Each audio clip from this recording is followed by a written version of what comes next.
Kesa dan Morito oleh Akutagawa Ryunosuke. Malam. Morito memandang rembulan. Ia berada di luar pagar, berjalan di atas dedaunan kering yang berserakan. Dia sedang kehilangan pikirannya. Pengakuan. Rembulan telah muncul. Biasanya aku harus menunggunya. Namun cahayanya yang terang membuatku takut. Saat aku bayangkan bahwa aku akan menjadi pembunuh sebelum malam berakhir, aku tak bisa menghentikan tubuhku yang bergetar. Bayangkan, kedua tanganku ini akan penuh dengan darah. Pada saat itu, entah berapa jahatnya, aku bagi diriku sendiri. Kalau aku membunuh orang yang aku benci, mungkin aku tidak akan sepedih ini. Tapi malam ini, aku harus membunuh orang yang tidak aku benci. Aku telah mengetahui dia sejak lama. Wataru Simon Monjo. Meskipun namanya terasa baru bagiku, entahlah, aku tidak bisa mengingatnya dengan jelas. Kira-kira beberapa tahun yang lalu, aku pertama kali melihat laki-laki ramah berwajah putih itu. Tentu saja, saat itu aku merasa cemburu karena ternyata ia suami Kesa.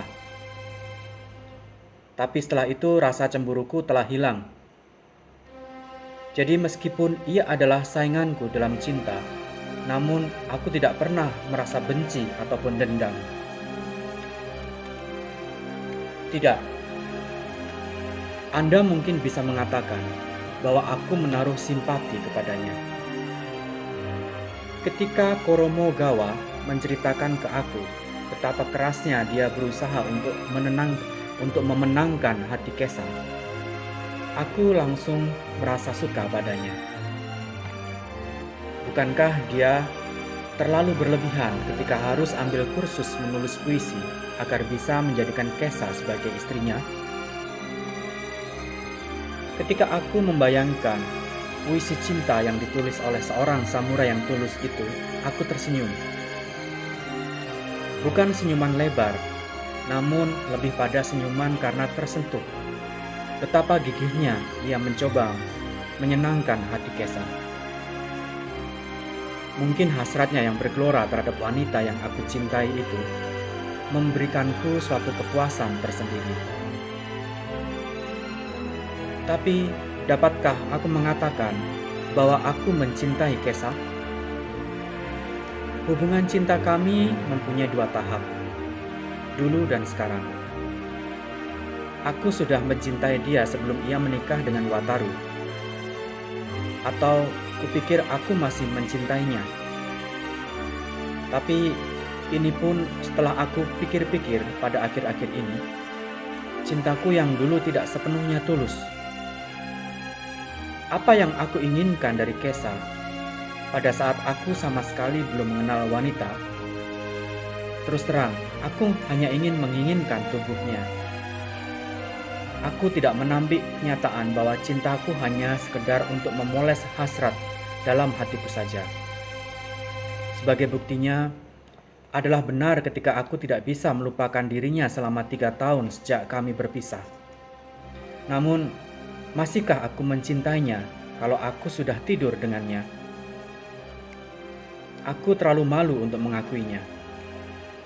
Satu hal yang bercampur aduk dengan cintaku akhir-akhir ini padanya adalah rasa penyesalan, di mana aku tidak pernah memilikinya. Karenanya, dengan perasaan yang penuh ketidakpuasan itu, akhirnya terjadilah hubungan seperti ini. Hubungan yang sangat aku takutkan sekaligus aku nanti-nantikan. Dan sekarang, baiklah, aku akan bertanya sekali lagi pada diriku. Apakah aku sebenarnya mencintai Kesa? Namun sebelum menjawab pertanyaan itu, masih sama seperti sebelumnya. Tidak, justru aku harus memikirkan cerita secara keseluruhannya. Pada saat aku bertemu lagi dengannya setelah berpisah selama 3 tahun, ketika acara persembahan bagi jembatan Watanabe, aku mulai mencoba berbagai macam cara untuk menemuinya secara diam-diam. Dan setelah setengah tahun kemudian, aku baru berhasil. Tidak hanya itu, aku juga berhasil menidurinya seperti yang selama ini aku impikan. Namun saat itu, yang menguasai pikiranku bukanlah penyesalan karena aku tidak tidur dengannya sebelum ia menikah. Aku baru menyadari bahwa penyesalanku perlahan-lahan telah luntur saat aku duduk berhadapan dengannya dalam sebuah ruangan di rumah Kuromugawa. Tidak diragukan lagi, alasan yang membuat hasratku hilang adalah karena aku telah memiliki perempuan lain. Namun alasan yang paling utama adalah ia sudah tidak cantik lagi.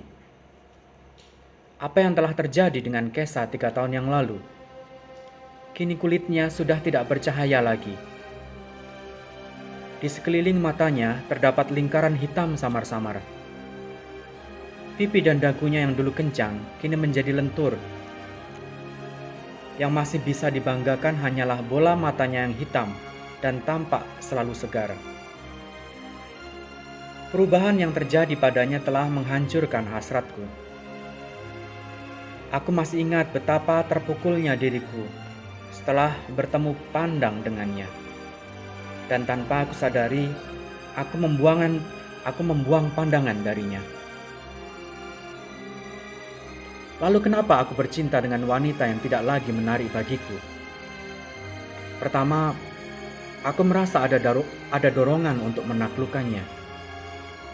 Kesa yang duduk di hadapanku secara berlebihan menceritakan bahwa ia sangat mencintai suaminya. Tapi bagiku itu hanyalah sebuah kepalsuan belaka. Wanita ini menyimpan penghormatan palsu terhadap suaminya, pikirku. Atau mungkin ia takut jika aku merasa kasihan terhadapnya. Aku menilai demikian. Setiap waktu aku menjadi semakin gelisah untuk membongkar kebohongannya. Kenapa aku berpikir bahwa dia bohong? Jika seseorang mengatakan bahwa aku begitu sombong, maka aku tidak punya alasan untuk menolaknya. Meskipun demikian, aku yakin bahwa dia telah berbohong. Dan saat ini pun aku masih yakin. Namun bukan hanya perasaan ingin menaklukkan saja yang menguasai hatiku. Selain itu, meskipun aku hanya mengatakan saja, hal ini akan membuat wajahku memerah. Selain itu, yang menguasai diriku hanyalah sekedar nafsu belaka. Bukan karena menyesal aku tidak dapat menidurinya sebelumnya. Yang lebih buruk lagi adalah aku tak lagi peduli siapa wanita yang akan aku tiduri. Ini hanyalah perkara nafsu belaka. Bahkan mungkin di antara para lelaki yang berkencan dengan para pelacur, tidak ada yang seberingas aku. Bagaimanapun juga, di luar berbagai macam alasan tadi, aku telah meniduri Kesa. Mungkin bisa dikatakan bahwa aku telah memaksa diri untuk menidurinya. Dan sekarang, saat aku kembali ke pertanyaan semula, sudah tidak ada perlunya lagi bagiku mempertanyakan apakah aku mencintainya atau tidak. Kadang-kadang aku bahkan membencinya, terutama saat kami menyelesaikannya. Ia hanya tertunduk meratapi dirinya di sebelah sana. Saat aku menariknya mendekatiku, ia terlihat begitu menjijikkan, lebih daripada yang aku bayangkan. Rambutnya yang kusut, peluh yang melunturkan warna riasannya, semuanya itu menunjukkan kebusukan pikiran dan tubuhnya. Bila aku jatuh cinta padanya, mungkin cintaku akan berakhir selamanya sejak hari itu. Atau jika tidak, pada hari itu kebencian baru telah merasuki hatiku. Ah, lalu bukankah malam ini demi seorang wanita yang tidak aku cintai, aku harus membunuh orang yang juga tidak aku benci? Dan itu bukan kesalahan siapapun. Aku sendiri yang telah menyatakannya. Ayo kita bunuh Wataru. Ketika mengingat kembali kata-kataku yang terucap ke telinga perempuan itu, aku jadi meragukan kewarasanku. Namun aku terlanjur membisikkannya. Meskipun aku sendiri tidak harus melakukan itu, namun gigiku terlanjur mengatup rapat. Kenapa aku ingin melakukannya? Meski aku coba melihat kembali ke belakang, aku tidak bisa membayangkan jika aku harus melakukannya. Jika memang demikian, mungkin aku akan semakin memandang rendah dan membenci perempuan ini. Dan mungkin aku akan semakin terdorong untuk mempermalukannya. Dan lebih dari itu, aku ingin membuat ia menyetujui rencana pembunuhan terhadap suaminya, Wataru Saimononjo. Tidak ada hal penting lainnya selain itu. Seperti seorang manusia yang dikejar-kejar mimpi buruk. Entah kenapa meski tidak ingin melakukannya, aku telah menyarankan perempuan itu untuk membunuh suaminya. Meski demikian, aku telah berketetapan hati untuk membunuh Wataru.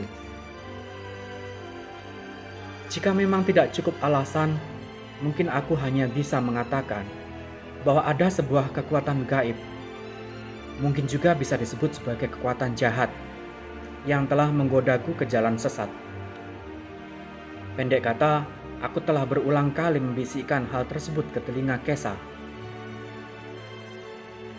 Beberapa saat kemudian ia memandang ke arahku, dan dengan lugu ia menuruti bisikanku. Namun begitu mudahnya ia memberikan persetujuan, membuat diriku tidak hanya terkejut. Ketika aku menatap wajahnya, aku melihat sebuah kilatan aneh di matanya yang belum pernah aku lihat sebelumnya. Perempuan pezina. Ya, demikian aku mengartikannya. Dan pada waktu yang bersamaan, sebuah keputusasaan tiba-tiba menyadarkanku pada sebuah dilema yang begitu menakutkan. Dan setelah itu, aku sudah tidak perlu lagi menceritakan tentang bencana apa yang aku hadapi akibat perempuan egois dan menjijikkan itu. Seandainya aku bisa pun, aku ingin membatalkan janjiku di tempat itu juga. Dengan begitu aku berharap bisa menjatuhkan harga diri perempuan pengkhianat itu sampai ke dasar rasa malunya.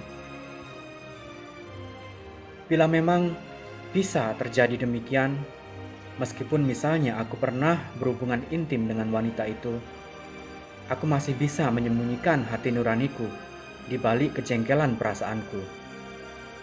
Tapi entah kenapa, aku tidak dapat memperoleh kesempatan untuk melakukannya. Aku menyerah. Entah kenapa saat ia menatap mataku, ekspresi wajahnya berubah, seakan-akan ia mengetahui apa yang sedang aku pikirkan. Terus terang, alasanku menentukan hari dan jam untuk membunuh Wataru adalah karena takut akan hal itu. Jika aku menolak untuk membunuh, Kesa pasti akan membalas dendam padaku. Ya, dan sekarang pun ketakutan itu masih menjalar di hatiku.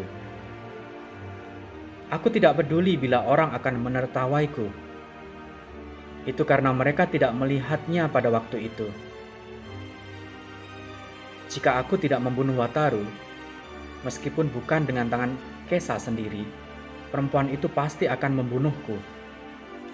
Karena itu, kalau cuma membunuh Wataru, aku saja yang akan melakukannya. Saat melihat perempuan itu menangis terseduh-seduh tanpa setetes air mata pun yang keluar, aku sudah putus harapan. Dan lagi, bukankah ketakutanku ini dipicu oleh senyum liciknya itu sesaat setelah bersepakat denganku? Gara-gara perjanjian jahat itu, aku harus menambahkan pembunuhan ke daftar panjang kejahatanku. Seandainya aku dapat membatalkan perjanjian yang memusingkan kepalaku malam ini, tapi aku tidak bisa. Sekali lagi, sekali berjanji aku harus menepatinya. Untuk hal-hal lain, tadi aku telah mengatakan bahwa aku takut akan pembalasan dendam Kesa. Dan itu adalah benar adanya. Namun ada hal yang lain di sana. Apa? Apa yang mendorongku seorang pengecut sepertiku untuk membunuh seseorang yang tidak berdosa? Aku tidak tahu. Aku tidak tahu. Mungkin, tapi itu tidak mungkin. Aku meremehkan perempuan itu. Aku takut kepadanya, mendendamnya. Tapi mungkin aku juga mencintainya. Morito melanjutkan syairnya lalu terdiam lagi. Sebuah suara terdengar melantunkan sebuah lagu. Kegelapan menyembunyikan hati manusia. Dalam malam yang tiada batasnya, hanya api dari nafsu dunia yang musnah dan mati bersama kehidupan dunia fana. Malam. Kesa duduk di luar kelambu tempat tidurnya. Sambil membelakangi cahaya lampu, ia menggigit lengan bajunya. Pengakuan. Apakah orang itu akan datang? Apa mungkin tidak akan datang? Aku yakin dia akan datang.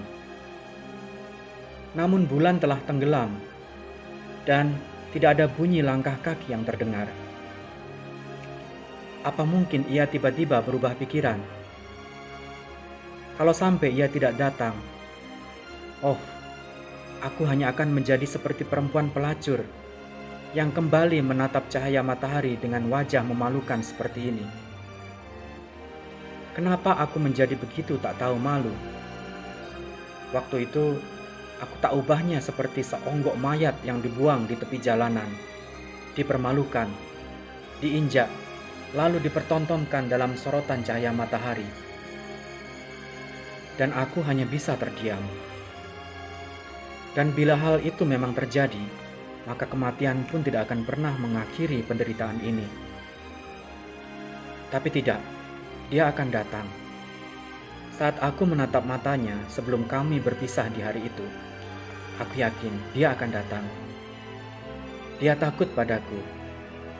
Dia membenci dan menghinakan diriku. Namun dia tetap takut padaku. Namun tentu saja aku harus mempercayai diriku sendiri. Meskipun aku juga tidak yakin dia akan datang. Tapi aku percaya kepadanya.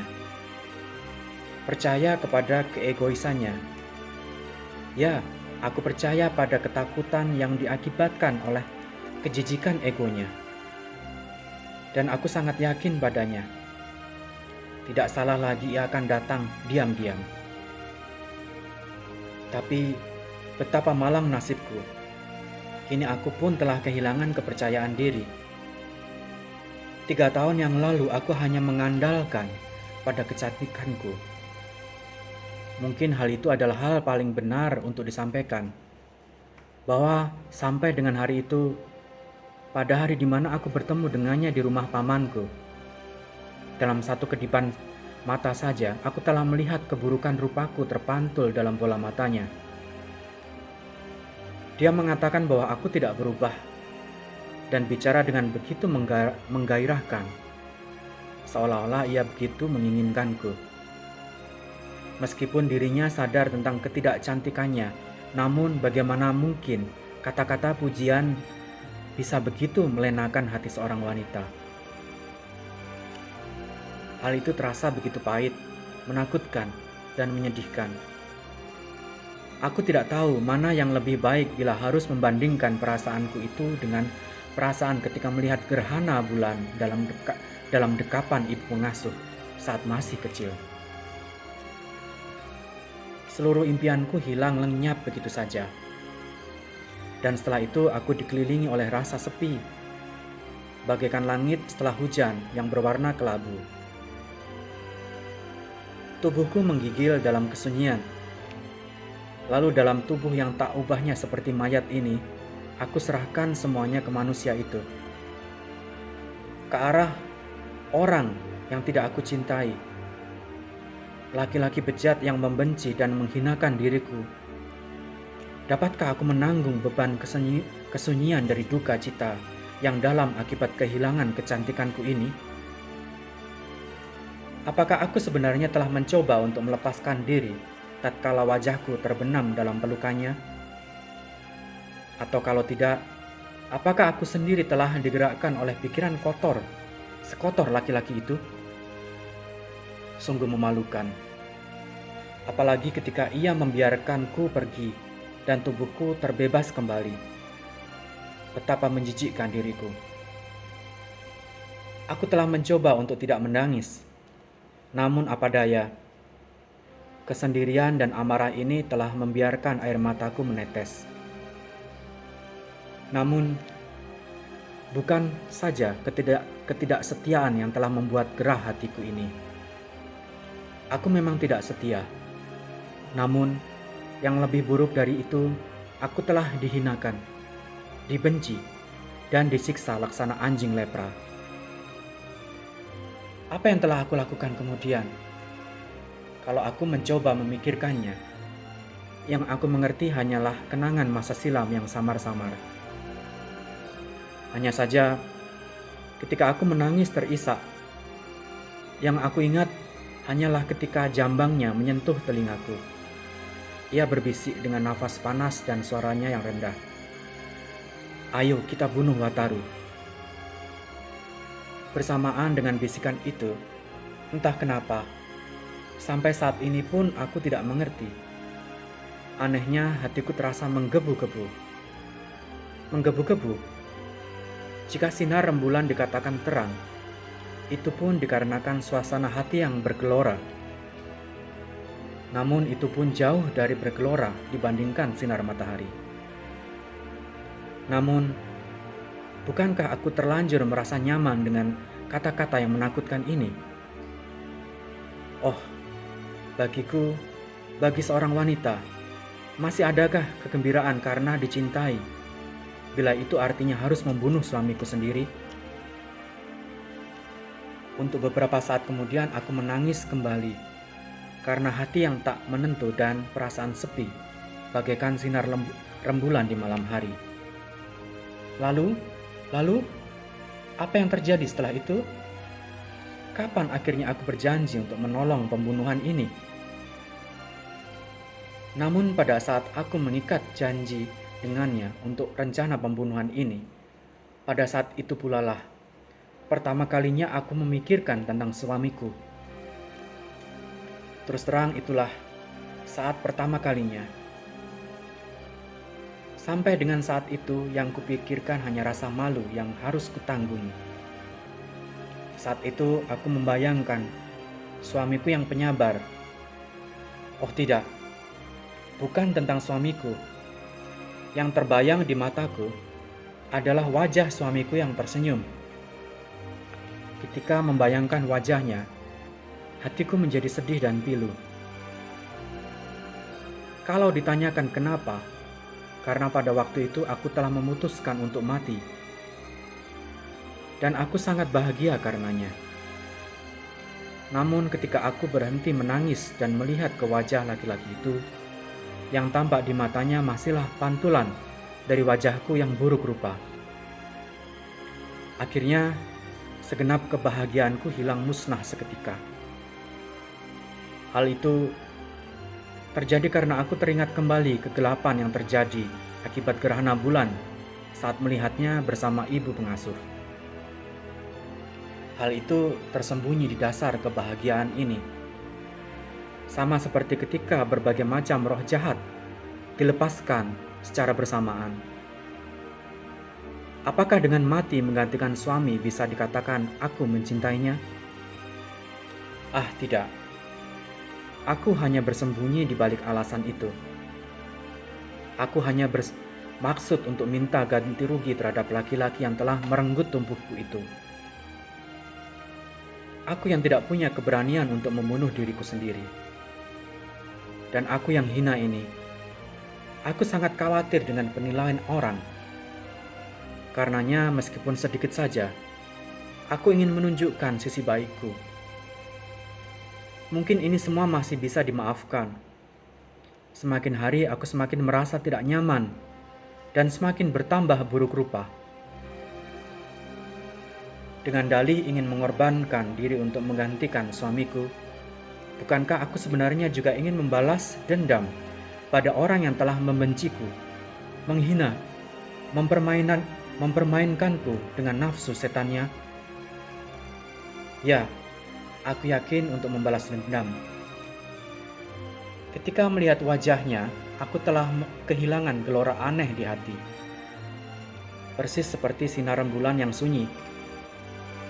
Saat itu, yang tersisa hanyalah kepedihan hati dan hati yang beku. Aku bukan mati untuk suamiku. Aku mati untuk diriku yang pilu. Setidaknya, aku akan mati untuk dua alasan, yaitu sebagai penebus luka di hati dan pembalasan dendam untuk tubuh yang tercemar. Oh, aku tidak punya sedikit alasan untuk mati secara layak. Entahlah, mana yang lebih baik, mati tanpa alasan yang layak atau hidup lebih lama. Saat itu, sebelum mengikat janji untuk membunuh suamiku, dengan berat hati, aku telah mengubah kepedihan di hati menjadi senyuman. Aku rasa ia cukup pintar untuk dapat menerka apa yang aku lakukan bila ia mengkhianati janjinya. Dan bahkan ia telah berjanji untuk itu. Dia berjanji akan datang diam-diam.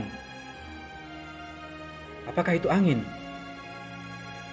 Ketika aku berpikir bahwa siksaan itu akan segera berakhir di malam ini, hatiku merasa lega. Esok, seberkas cahaya dingin akan menerpa ke tubuh tanpa kepalaku.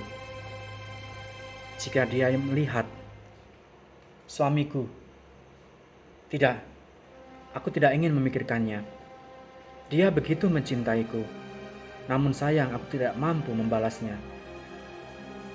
Aku hanya mencintai seorang laki-laki saja sejak dulu. Dan malam ini, laki-laki itu akan datang untuk membunuhku.